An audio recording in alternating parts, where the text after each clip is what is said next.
May buntag ko sa iwan mo daga. Imong Lisensya o kuhan bag. Palit ang isda. og mo parte kag isda. Para ang bayan na. Ha? Unahan ang bag. Nag-drive man kasi ano di mo dali mo lisensya. Madali na yung sir.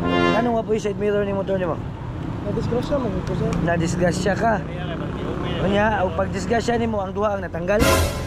Nya, ano wala nimo gibalik. Tawag pa nig mga trade dong ano. Nagbalik ko na ulo. Resto be, tata pala resto sir be. Nalagi sa akong bag lagi. Anong gibilin mo nimo resto ba? Madali na ko sir kaya mahaw lagi. Palit ang isda.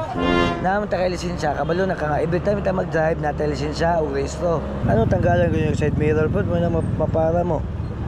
Side mirror lagi ko ano. Violation ni mo, no side mirror, failure to carry driver's license, failure to carry ORCR. Yeah, so, buntag sa'yo sir. Ha, di, og buntag sa'yo, okay na mag-drive nga, dili, dalo ng lisensya resto. Hindi ko dali na sir. Kung magdali, dahil bugat dalo ng lisensya resto. Hindi man po sir. Oo. Teka, sir. Taga Tagihon. Oh, yung ka, diha raya, bakla yun, manday ka dahi. Para ang bayan na. Nungol rabi tao. Pwede na kaduulan na. Iwa may isda. Iwa mo isda. Pikas lungsod na, yan, magag... Iwa mo isda ato sir.